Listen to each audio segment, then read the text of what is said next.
Хүүхдүүдээ өдрийн мэнд 8 дугаар ангийн нийгэм судлалын хичээл эхлэхэд бэлэн боллоо.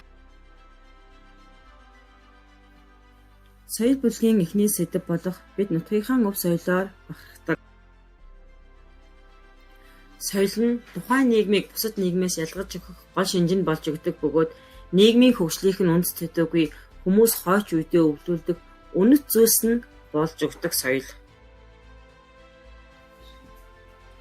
Соёл нь бүтээгч болон тэгчээсэн шалтгаалж хувь хүний соёл, бүлэг байгууллагын соёл, орон нутгийн соёл, улс үндэстний соёл, нийт хүн төрөлхтний соёл гэж хуваагддаг бөгөөд эдгээр соёлуудаас орон нутгийн соёлыг авч үзэх болно.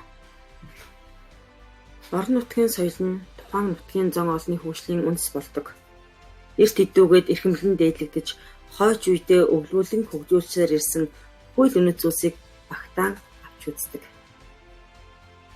Орон нутгийн соёл, нутгийн иргэдийн аж төрөх ёс, хэл аялал, ам болон бичгийн соёл, ёс, зан заншил, шашин шүтлэг, дуу хөгжим, бүжиг, соёлын дурсгалт зүйлс, соёлын үнэт зүйлсийг хадгалж хамгаалах гэх мэтчил зүйлсүүд багтдаг байх нэ. Нутгийн удирдлага, сургууль, цэцэрлэг, театр, музей, амралтын газар, спорт клубүүд нь соёлын үйл ажиллагаа явуулдаг байгууллагуудад хамаардаг. Соёлтой холбоотой зарим мэргэжлүүдээс дурдвал багш, архивч, номын санч, бүжигчин, зураачд орно. Аливаа улс орны үнэт байлг нь хүн юм.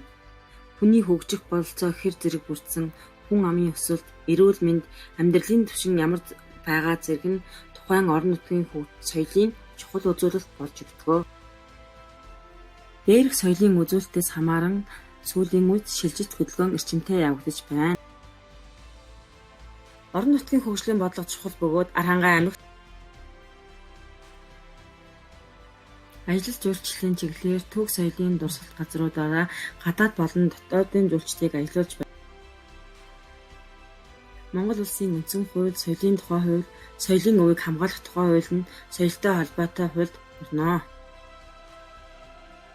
Соёлыг дотор нь биш төв, биш бус өв гэж ангилдаг бөгөөд биш төвд нь материалын соёл, биш бус өвд нь оюуны соёл орно. Хүүхдүүдээ дурсгалт газрын тодорхойлтыг төвтөрөөр бичиж аваарай. ЮНЕСКОгийн дэлхийн өвд, увс нуурын айс сав газар, орхины хөндийн дурсгал, Монгол Алтай хадны сүг зургууд тус орсон байна. Хүүхдүүдээ 29 дугаар хуудасны дасгалыг хийгээрэй.